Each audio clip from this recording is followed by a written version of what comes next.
Welcome to the Darkstream, Voxday, voxday.blogspot.com, and unauthorized.tv. So tonight we're going to do a little bit of literary discussion. So I have a feeling that we're going to have a smaller audience than normal. But the reason is I've been reading a fair amount of both William Gibson and Neil Stephenson over the past few weeks, past few months. The two authors have been around for a long time, been around since the early 80s. William Gibson exploded onto the scene with his short stories, and especially Neuromancer. Neil Stephenson, he was, I believe he was actually, he might have actually been writing first, but he didn't become quite as big a name as quickly. But to a great extent, I think he surpassed Gibson in the popular science fiction readership's mind as the result of his mammoth books like Cryptonomicon, but also his nonfiction, such as In the Beginning was the Command Line. And so he's both a very good novelist as well as a very intelligent nonfiction observer. And no, Neuromancer was not the original Cyberpunk. I have a little trivia there for you. But the reason I call this Clash of the Cyberpunks, Gibson versus Stephenson, is kind of a joke. They used to get compared all the time, and also sometimes Bruce Sterling would get brought into the mix very undeservedly, I think, compared to the other two. But I believe it was Gibson that wrote a really hysterical account of a series of duels between him and Bruce Sterling. You have to just look it up. It's really funny. And the thing is that there is no rivalry. As a author myself, I understand how fundamentally silly the concept of a author's rivalry is. Now, that doesn't mean that there aren't authors' rivalries, but they're nowhere nearly as common as the people reading the books would like to believe. And it's very clear that Gibson and Stephenson have always had a lot of respect for each other and so forth. But what got me thinking about it was that I reread the original Sprawl trilogy, which is Neuromancer,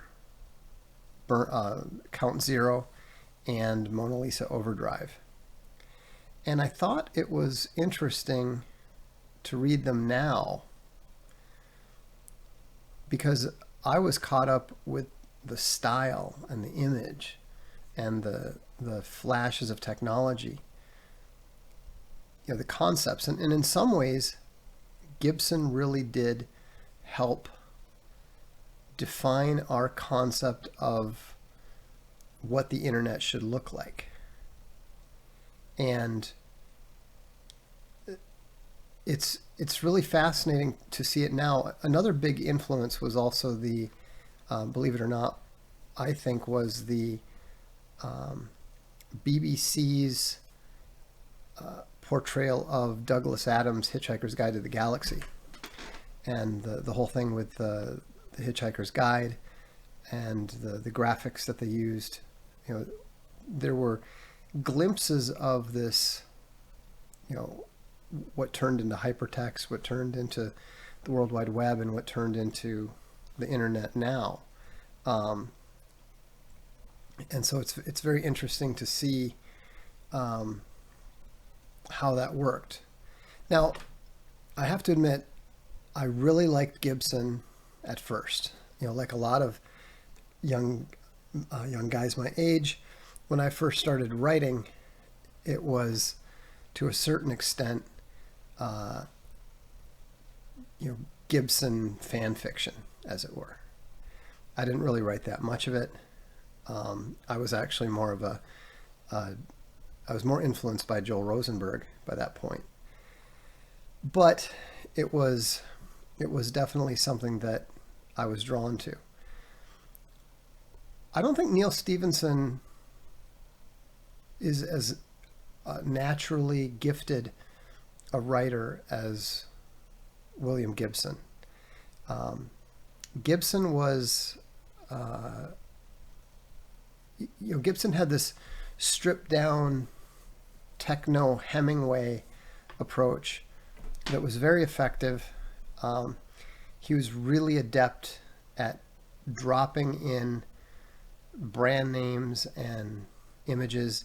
Early on his career, it was, yeah, you're banned for good now, French Carnivore. Being a member doesn't permit you to talk nonsense like that.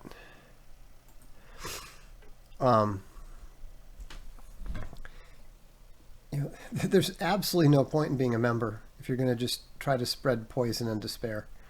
I encourage people not to do that.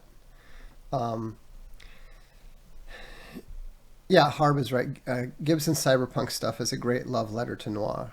There's definitely the noir influences, but there's also this amazing recognition of the superficiality of the future, the marketing, the branding, etc., etc. And I was initially disappointed when he went in that direction. Books like novels like Idoru. It showed both Gibson's fascination with Japan, which as he got older became more of a fascination with England and Switzerland. It's actually kind of funny reading Zero History to see how many references to Switzerland there are, even from the towels. And whereas Tokyo, Chiba City, represented quality and advancement in the 1980s, by 2010, the 2005 to 2010 books, suddenly Switzerland did. I thought that was interesting. Now, the big difference between Gibson and Stephenson, and again, I don't know either man, so I am just basing this on my perceptions as a reader. And being an author and seeing how people reach conclusions about me from my writing, I know that this is just about guaranteed to be off base in a number of ways. But it's still an interesting exercise, and I'm just expressing my opinion, so take it or leave it as you wish. But welcome, Calvin and Hobbes Bear. But the fascinating thing for me is the fact that Gibson really doesn't know much about technology, and he's never known much about technology. He actually wrote Neuromancer on a typewriter, and he talks very frankly in some of the later editions about how little he really knew about computers. He was using them more as plot devices, and yet perhaps because he was a bit of a technology outsider, he was able to come up with a vision that influenced the way technology was developed. It's kind of a fascinating concept if you think about it. Stephenson, on the other hand, is very technologically adept. He's not a programmer, he's not an engineer, but it wouldn't be an exaggeration to say that he is a historian of digital technology. If you've never read In the Beginning Was the Command Line, I absolutely 100% recognize or recommend that you read that. If you want to better understand, especially if you're younger, it was fascinating for me. I read it years ago, and then I reread it, just a few weeks ago. And it was interesting to introduce that to a young programmer who's very technologically adept, but didn't really know the history. And so,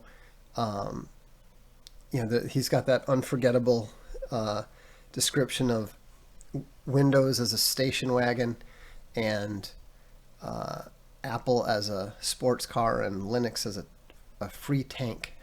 You can just pick up on the side of the road. And even that metaphor is outdated because station wagons don't really exist today. But it's really a great idea if you don't understand digital technology at all, and if you have any interest in it at all, you must read In the Beginning Was a Command Line, because where we are today will make much more sense to you. No, Neuromancer isn't. It's kind of funny because it's common to say that Neuromancer did not age tech-wise 15 years ago. But the funny thing is, it's actually now aged very well, because a lot of the concepts that were important in Neuromancer, the more important ones, the idea of uploading your intelligence into digital and so forth, people are actually trying to do it now. In fact, that was where the comparison first came to mind, because uploading your intelligence to digital is part of, it's the entire basis of Neil Stephenson's latest book, Fall or Dodge in Hell. And, when you say that Neuromancer didn't age well, it's true that things didn't seem to be going that way at all. But now that we have corporations that are genuinely supranational, now that we've got people actually trying to get their brains uploaded into the cloud and so forth, suddenly it doesn't look outdated at all. It actually looks, again, rather visionary in a number of ways. But Stephenson's early work, like The Big U, was interesting to read it because I read it. It's one of his earlier works, but I read it after reading Snow Crash and Cryptonomicon, and it was kind of funny because that was something that actually gave me a lot of encouragement as a writer, because when I read The Big U, I remember thinking, I think I could actually write a better book than this book. Even just about my, something based around my college experiences, I think it could have been, I thought I could have done better. I never did go back to that, but it gave me a lot of encouragement to see that the author of Cryptonomicon had written The Big U and Zodiac. You don't hear people talk about those much because, frankly, they're not very good. But I'm a little bit disappointed. I really, really bought into Stephenson with that whole string of books, Cryptonomicon to the three books on money. You can actually see them on my shelf back there, I think. Quicksilver and so forth. In fact, welcome, you're gay. Or is it just you're gay? Okay, whatever. Anyhow, the Baroque trilogy. The Baroque trilogy was more impressive than it was good. It was... I was actually slightly annoyed when it came out because I wanted to write a book about money called Quicksilver, but what I would have written uh, would have been really trivial in comparison. And of course, it's interesting the way that Stephenson ties a lot of these books together.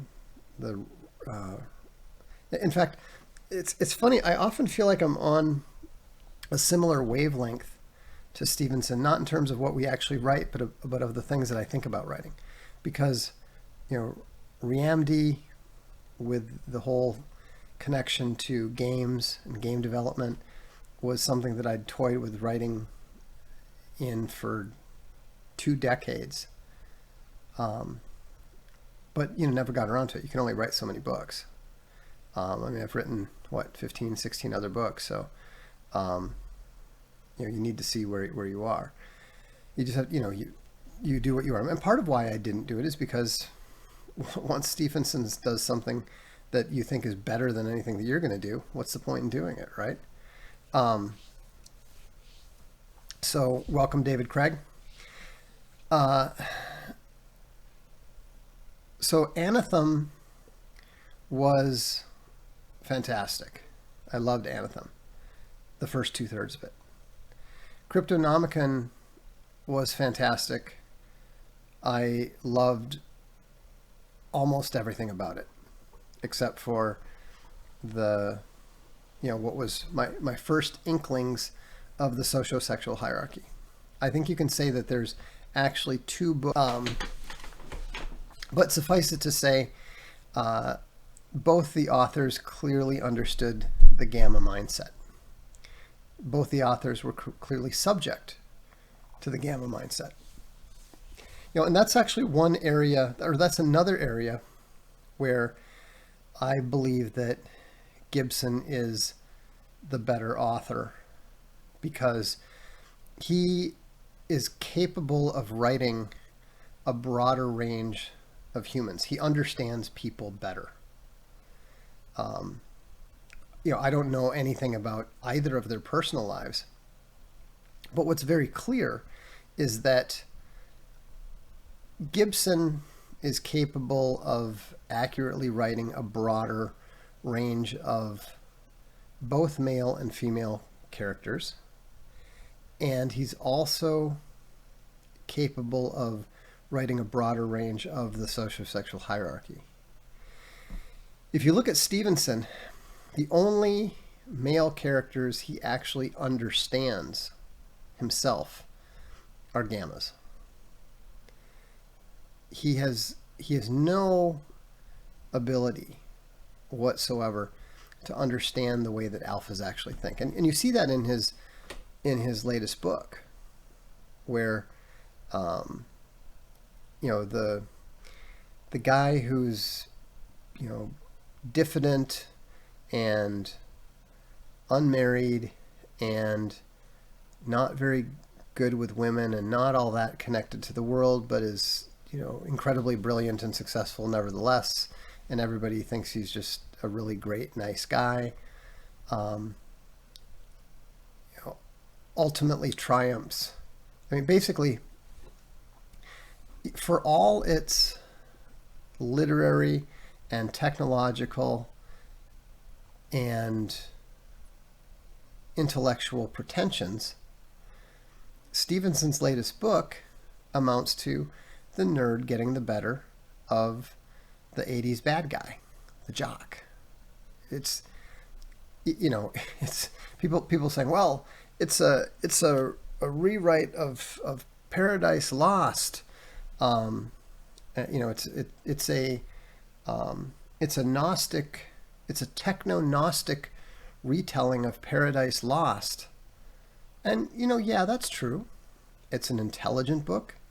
It's an interesting book for the most part. It's obviously a Stephenson book. If you like Neil Stephenson, you will like that book. But at the end of the day, it's just another Revenge of the Nerds. You know what's going to happen. If you're at all familiar with Stephenson, you know what's going to happen. You know then you know the Secret King is gonna win. The Gamma is gonna come out on top and get the girl, and everyone will laugh at the humiliated jock. You know, and so it's kind of funny that way. You know, it's one of the limitations of even the best Gamma writers. And don't get me wrong, Stephenson is not just a good writer. Until probably 2 years ago, I regularly said that he is one of the best 3 living science fiction authors, along with China Miéville and John C. Wright. I don't think that you know, reading Gibson's newer stuff has given me a newer and deeper appreciation for Gibson. He's not doing the same thing. I mean, that's something that is fundamentally interesting about Gibson. He's developed. He's developed as a writer. He's developed conceptually. And the area that he's writing in is far beyond that where he was when he started. And so if you look at Zero History, if you look at Idoru, you know, his fascination with branding and content is very, very apropos, especially given the fact that he was jumping on that well ahead of most. And so the other thing is that both of them take very, very disparate elements and bring them into the story. But I think that Gibson actually does it in a more interesting and effective way, even though his themes are always smaller. And that's something that I've learned to appreciate more and more as time goes on, because when the world is always at stake, when the clashes are always clashes of the titans, it just becomes tedious. It's the same thing over and over again. You know, the world is always ending. It's always being saved unexpectedly at the last moment, which, by virtue of that being an extremely common trope, is not effective. It's not effective. And so, you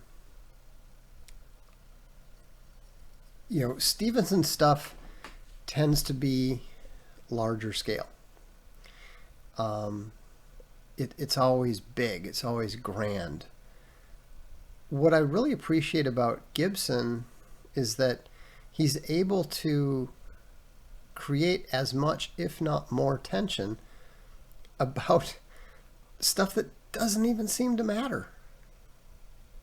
You know, when you're looking at Zero History, you know, the nominal plot revolves around trying to discover a woman who makes a special and fashionable pair of pants. I mean, you would almost think that he was doing it on a dare. And if he was dared to do it, he pulled it off.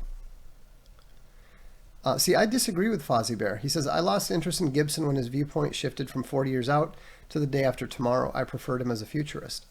Well, first of all, I think that's a mistake, even though I made that mistake. You know, I didn't understand what he was doing when he switched to the day after tomorrow stuff. I mean, I got it with Idoru a bit, but I don't think I would have appreciated Zero History 20 years ago. I very much appreciate it now. And I think that it's a little ironic. Gibson probably got praised a little bit too much back in 1983, 1984, and he doesn't get enough credit now. And at this point, I'd have to give some very, very serious thought as to which I think is ultimately the more important science fiction writer. I think that you have to give the nod, just as a pure writer, you probably have to give the nod to Stephenson just because of his contribution to technological history. Nonfiction counts too, and Gibson doesn't really do it. But I just wanted to talk about this. This is more just like me sorting out some of my own thoughts, because okay, you're banned.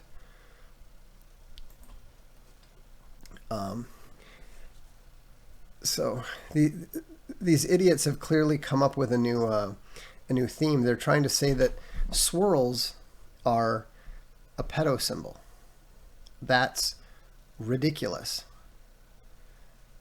Swirls have been used for thousands of years because they're derived from natural symbols like the nautilus shell and so forth. A swirl is not the same thing as a triangle and a triangle. A triangle inside a triangle, or a circle inside a circle.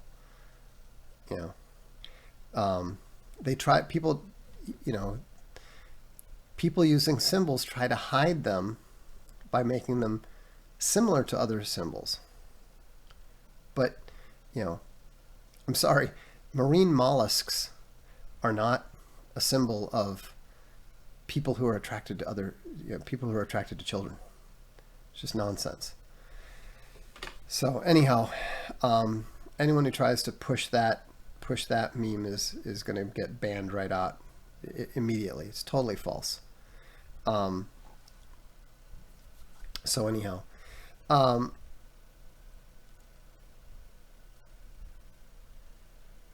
Simon Brown says, I think they might be confused from Owen's Moana stream.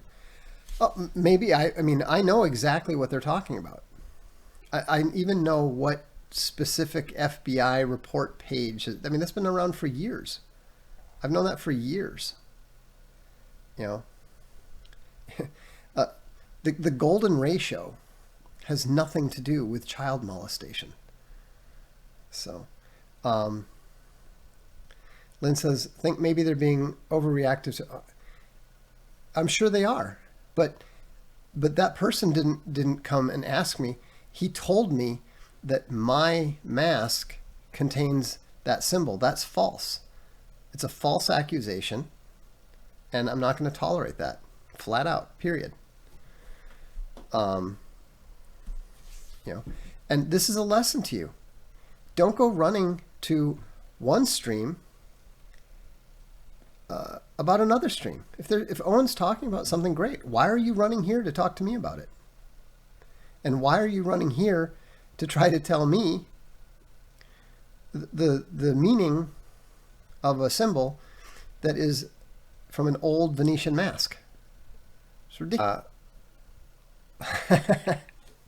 Christopher McCullough is right. Some people never stop being a tattletale. Anyhow, the first Cyberpunk, ironically, is my co-author on Rebel Moon, Bruce Bethke. He literally coined the term. In fact, you can look it up. He's even credited for it on Wikipedia. He wrote a novel called Cyberpunk right around that time. And so, and that's why I call him the original Cyberpunk. He is the original Cyberpunk. And the books that he wrote, one of them is the funniest cyberpunk novel you will ever read. It's called Head Crash. And it's one of the great tragedies of literature that it didn't work out for him to really continue writing science fiction. because Head Crash is absolutely phenomenal.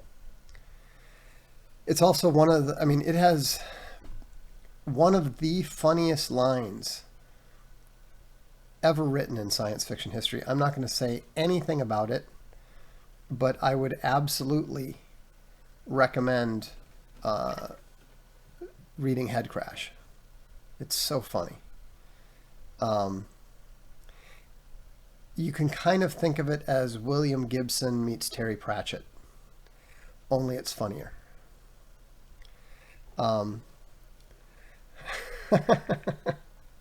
That's another one.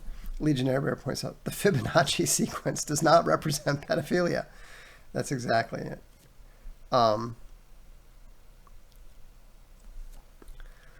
Let's see. Anyhow, is the new Cyberpunk game supposed to be converged? I've heard a little bit about it. I think it probably is. Let me. Gibson meets Pratchett, out of my way, but the funny Pratchett, not the lame Pratchett. Let me get to the super chats now. So, and I am going to, for the book review, the first book review for the members, just for the book review members, we're going to be discussing Dodge, or the Fall or Dodge in Hell. That's why I'm not discussing it. And the fact that it's so intelligent, it was also a bit disappointing, which is a little strange to say, but it's one of those books, kind of like Seven Eves. Seven Eves would have been better if he ended it after the first 2/3.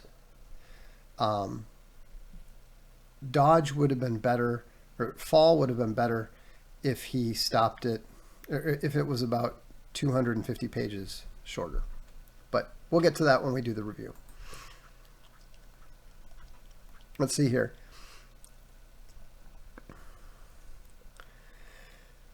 Okay. Bruce Rodriguez says pee poo poo. Okay, that's an interesting choice. Top of my mouth itches. Monetta's Revenge says, hello, Vox from Foxborough, Massachusetts. Hello, Monetta's Revenge. Marie Golay says, QWERTY is a real mind F word.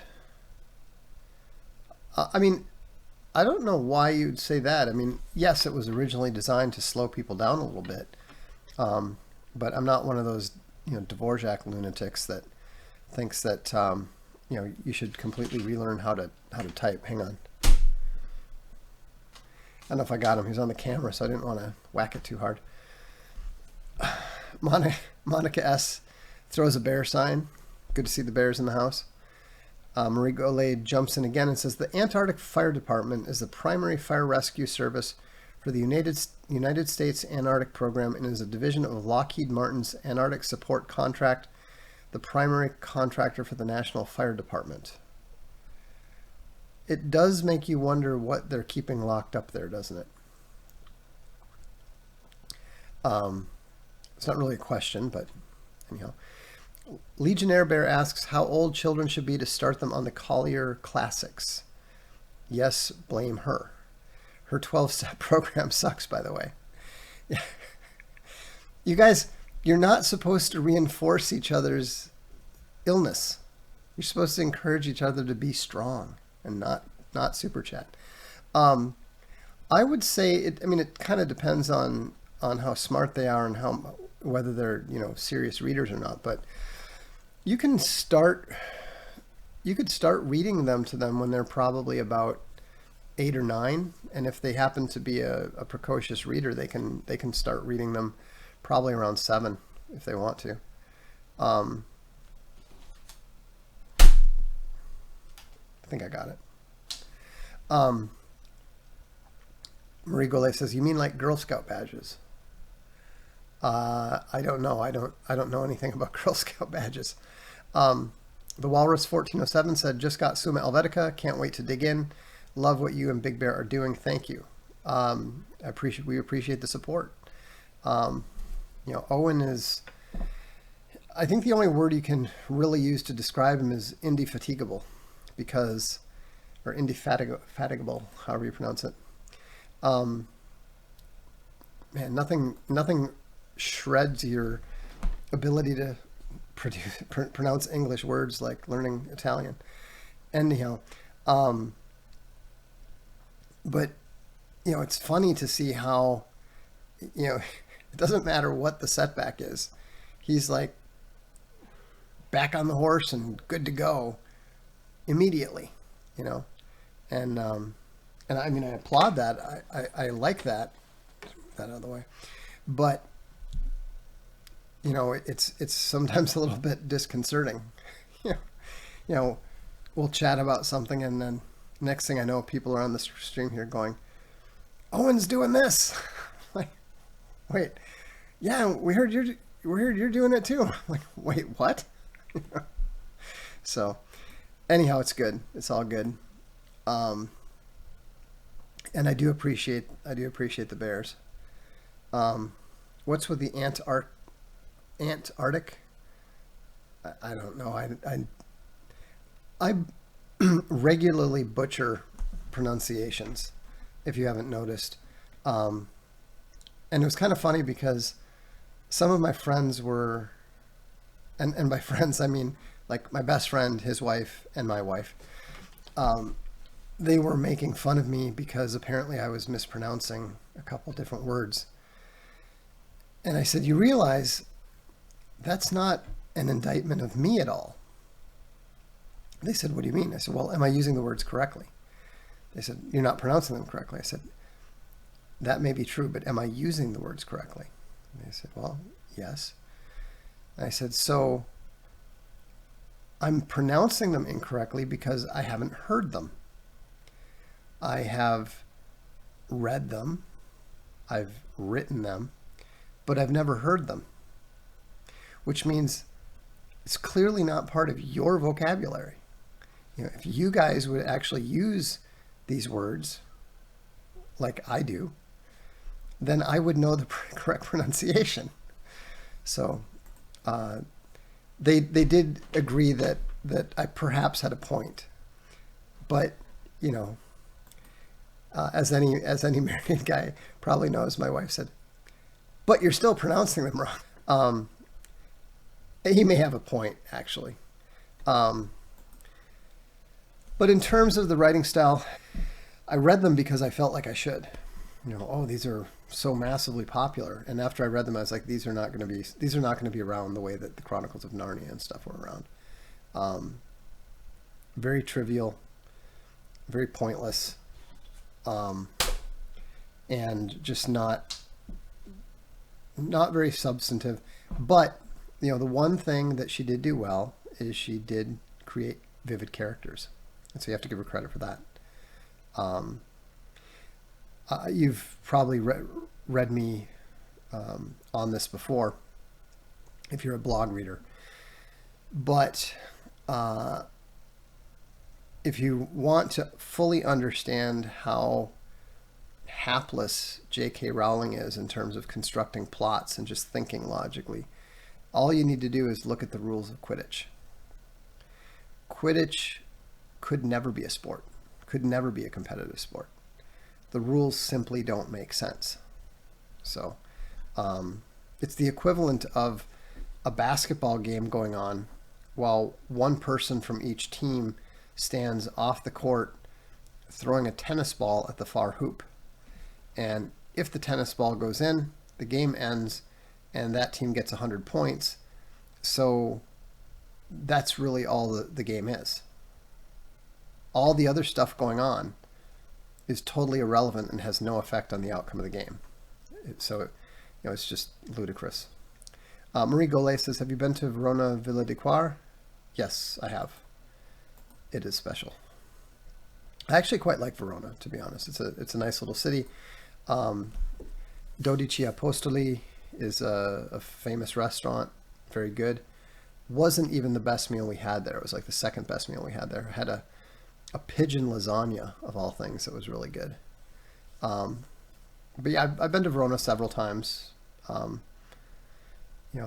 both as a tourist and for work. So it's a nice little city.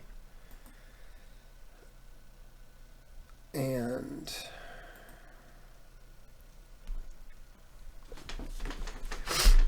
have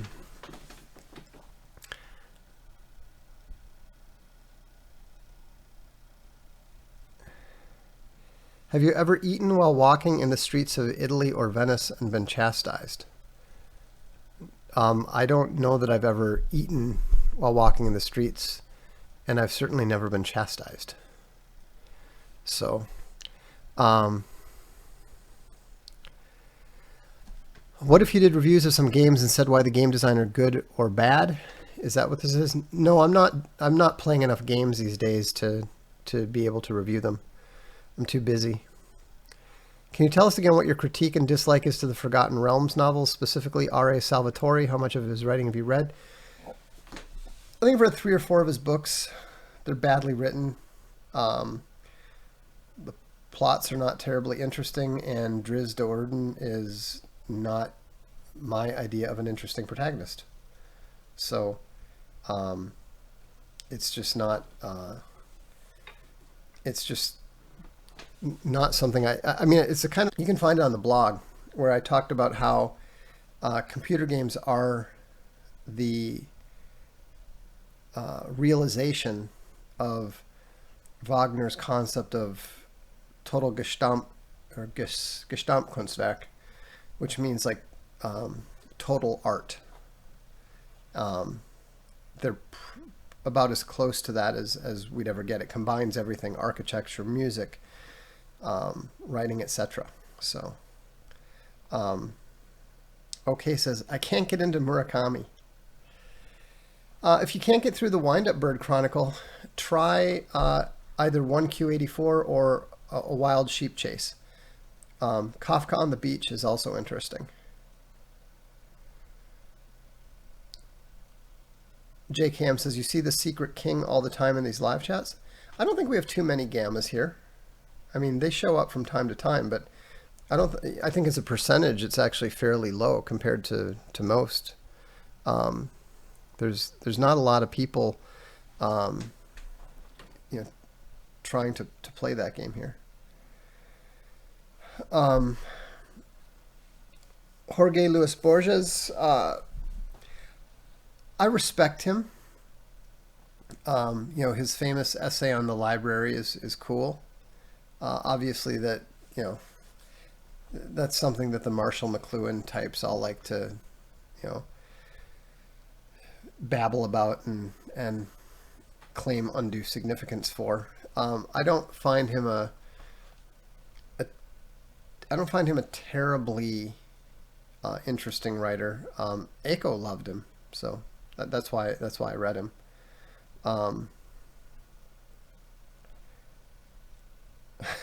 Lin Jin says, if they're here, they shut up and listen. Maybe. I'd like to think so, but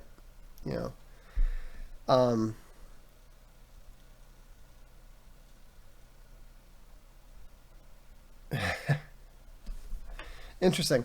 I loved it, Wild Sheep Chase, but I almost burned Kafka on the Shore a third in. I mean, the thing you need to keep in mind when you're reading Murakami is that he is Japanese, and there's just always going to be a bit of that, Japanese perviness. It's not too bad.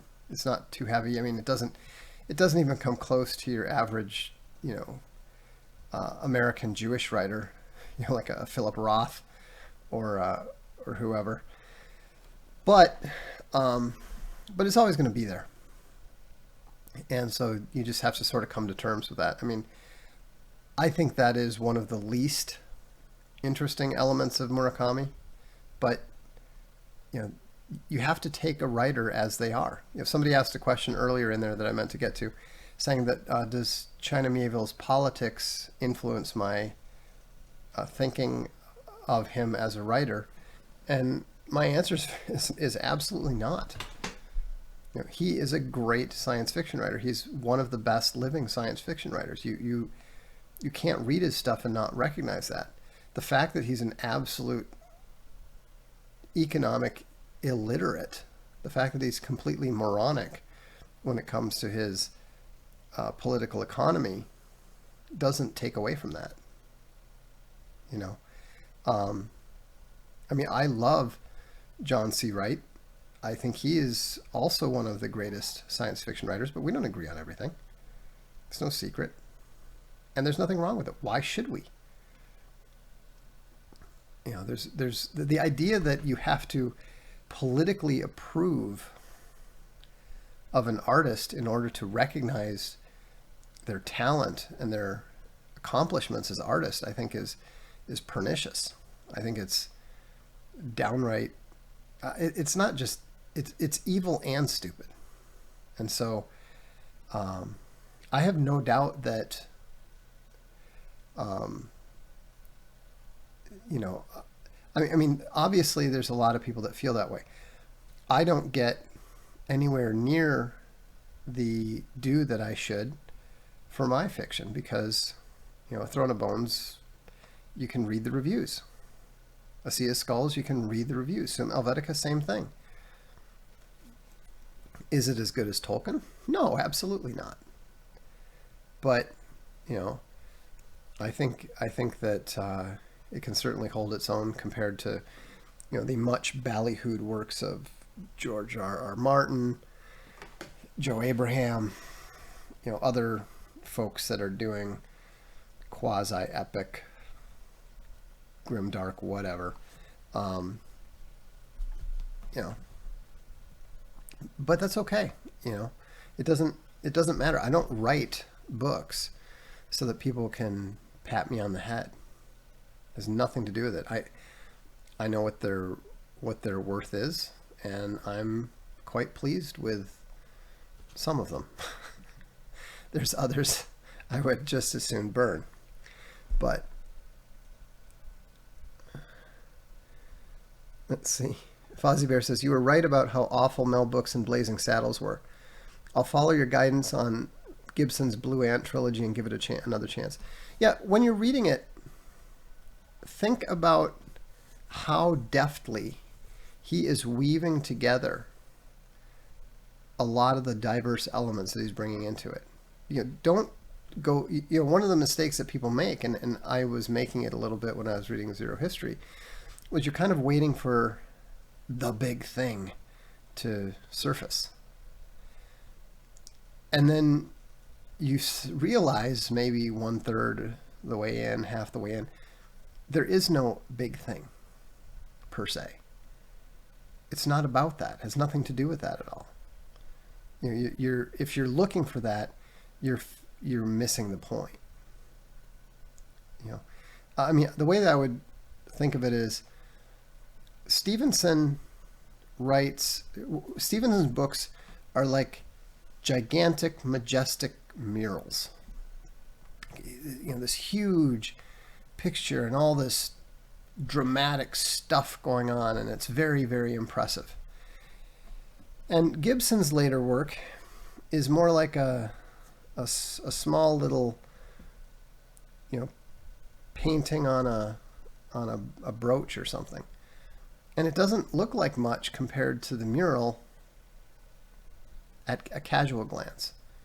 But then when you look at it closely and you start seeing the intricate detail, and you start seeing how skilled the artist must have been to be able to do that, and then you realize that the picture that has been created is actually much more true to life than this big dramatic image on the wall. I think that's when you can better appreciate Gibson as an author now.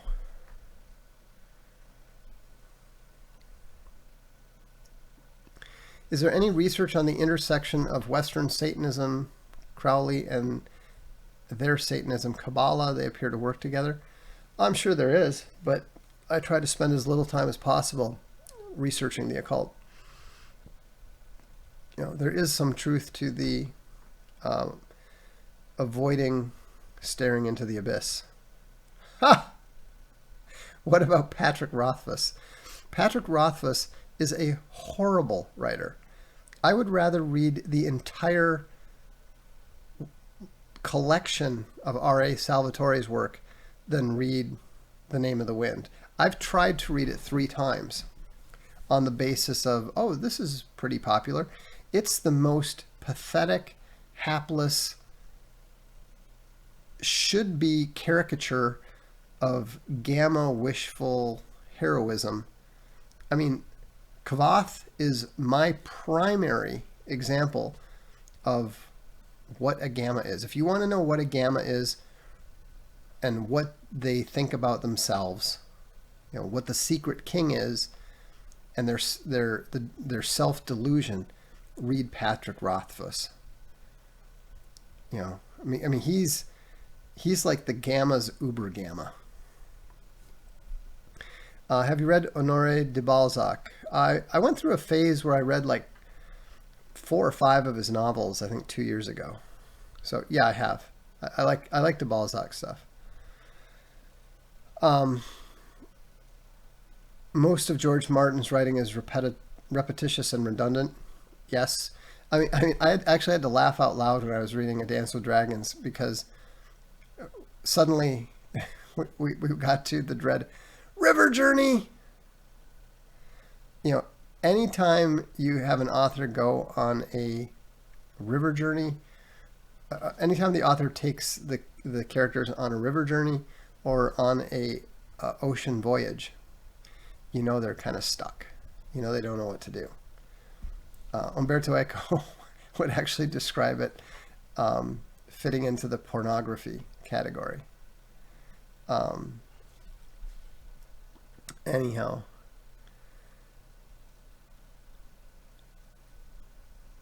have you read any of David Drake's fantasy books? No, I've read I've read like Hammer Slammers and stuff, but I've never read any of his fantasy. He's not one of my favorite writers. He's fine. You know, I don't dislike him in the slightest, but it's not something that I am drawn to. Born Necron says, listening to the Throne of Bones audiobook, enjoying it so far. Yeah, you know, Throne of Bones is what, 31, 32 hours. It's the narrator is fantastic, and he's done Summa Helvetica as well. I highly recommend them. David Craig says, I think A Throne of Bones is more fun than Lord of the Rings. Frankly, I forced my brother to buy the audiobook. It may be more fun. It's not as good a book. You know, there's no question about that whatsoever. I mean, the only thing that I do better than Tolkien, ironically, is battles. He does not do battles well. Bonacron says, LaVey stole from Crowley, as have many authors. You mean Levy. His name's Tony Levy. It was kind of funny because somebody was saying, I think it was Owen that they were talking to, and they were saying something about how he shouldn't be, you know, it's not the Jews, it's the Satanists. And he was saying something about Anton LaVey. And Owen said, Levy. He's like, you're kidding. He's like, look it up on Wikipedia. And the guy was just like, you know, I just can't. I can't. How do you have intellectual discussions in one area with someone that you disagree with in another? The same way I do with people. I disagree with everybody about everything. I disagree with myself from 5 years ago. There is no need for agreement on everything to have interesting discussions. In fact, the more different, often the better. Let's see. Seems like you're more likely to Kratman more of your author's friends than you do. I don't know what that means. I mean, do you mean, just go ahead and explain it again. I don't understand what you're getting at. Marie Golay says, thoughts on As I Lay Dying? I don't have any. I've heard of it, but I don't know what it is at the moment.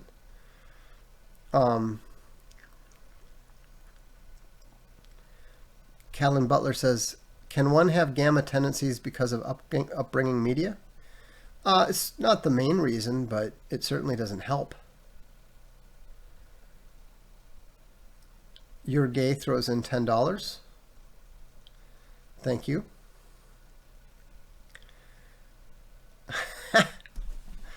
Oh, there's a second. I didn't realize there was a second book now. Georgie Dobrev says, I read Name of the Wind because I thought Rothfuss was playing a joke. The second book got me depressed big time. Oh, I'm sure it did. Gammas can't really create very effectively. They're ultimately commentators. And that's another, I think, limiting factor for Stephenson, is he's ultimately more of a commentator than a creator.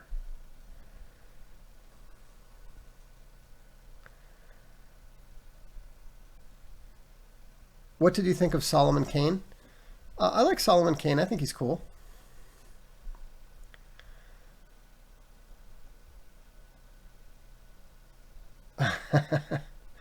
Bradford Walker spells it out for us.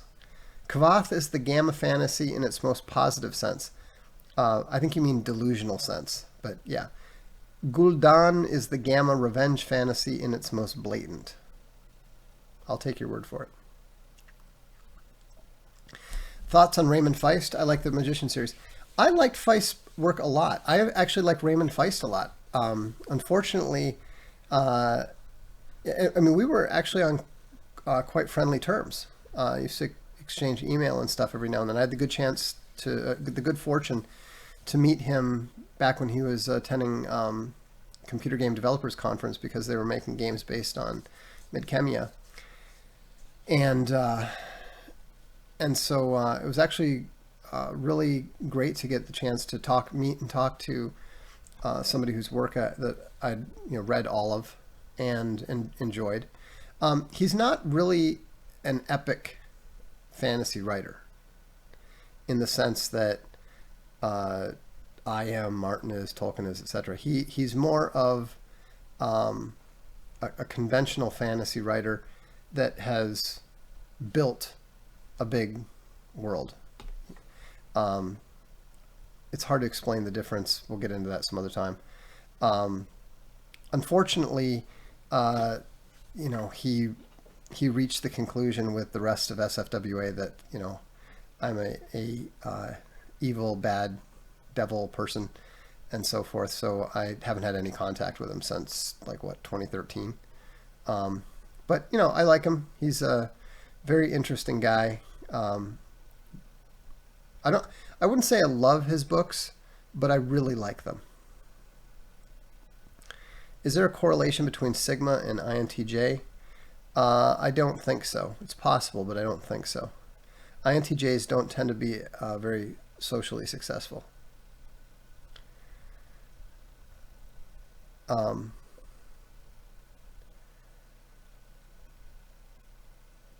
Let's see here. Oh, I see. I meant bruising egos and getting into a nasty fight because I couldn't leave another area of contention alone. You fight hard but seem to keep your friends sparring partners. I don't do well when people are oversensitive or, ironically enough, excessively egotistical. The Kratman fallout, and I have a lot of respect for Tom. I like Tom. But I really tried hard to avoid getting into that discussion of posterity because I know that Tom's smart. I know that he's, a well-educated lawyer. I know that he's a experienced military veteran, who's trained and taught, military tactics and so forth. I have a lot of respect for the guy, but intellectually he's not in my class. Never has been. And this is one of the things that is often difficult when you are highly intelligent, is because smart people don't realize how much smarter than them you are. They just see you talking and, mispronouncing words and making superficial, irrelevant, and perhaps erroneous judgments about authors you've never met. And so they just assume, well, you're not any smarter than me. But they don't understand the difference between, just casually commenting on things and the actual focus of that intelligence. I mean, it's like they're seeing you, firing blanks from a gun, and they're like, well, what harm can that do? And then all of a sudden, you turn the laser sight on, you put the high explosive in, and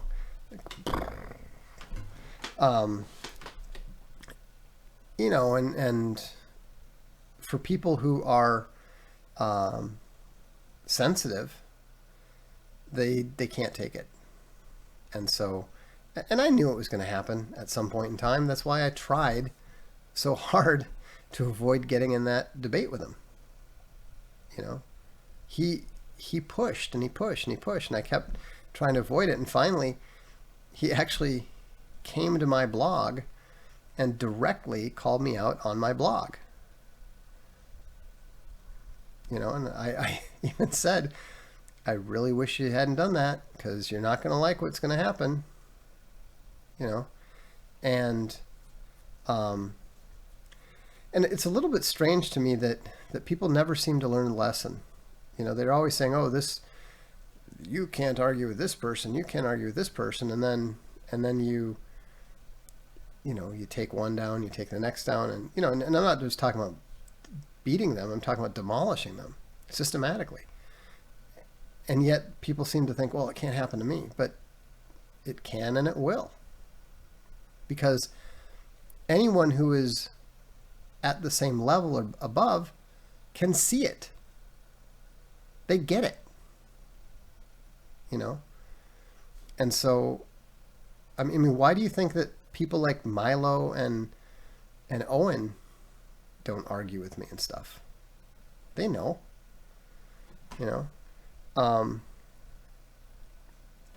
And I would absolutely insist on, in a debate with either one of them, I would absolutely insist on a written debate, because they're both so, I would love to see an Owen Milo debate about anything, because those guys are both so verbally quick. They're probably the two verbally most acute, verbally quickest people that I know.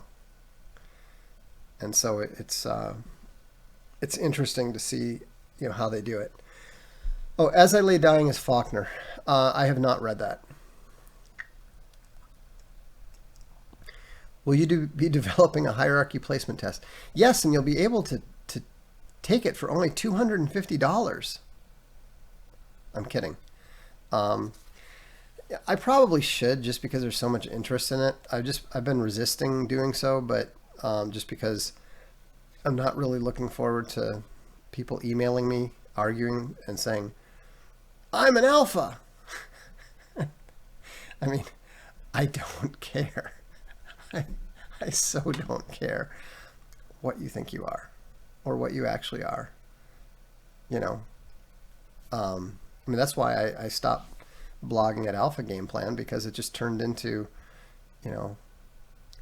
hey there, I'm a stranger on the internet, but I want to talk about myself and my self-perception. So do you think that I'm like, I don't think about you at all. And I don't want to. Please go away, strange person. What was your favorite Darkstream so far? I have no idea. I honestly have no idea. I'd have to sit down and go over them all and try to remember it. Matthew Morgan says, you could make plenty of cash from gammas who want some evidence they're really sigmas.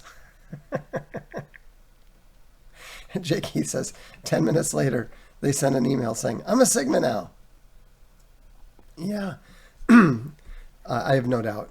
You know, I mean the I don't know. I just I need to stop. Sometimes I think I just need to stop fighting the market. You know, it's not about what I want. It's not about what I think. You know. So anyhow, well, hey, thank you so much for tuning in. Thanks for the super chats. New members, welcome. And remember to email your email addresses to me. Signing up as a member does not provide me with your email, so I can't give you notifications until you send me your email. Again, Gibson, Stephenson, both great authors, great science fiction authors.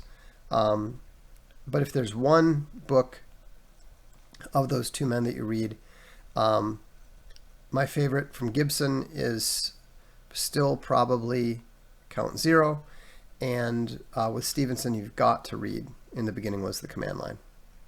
So have a good evening. This is the Darkstream. I'm Vox Day.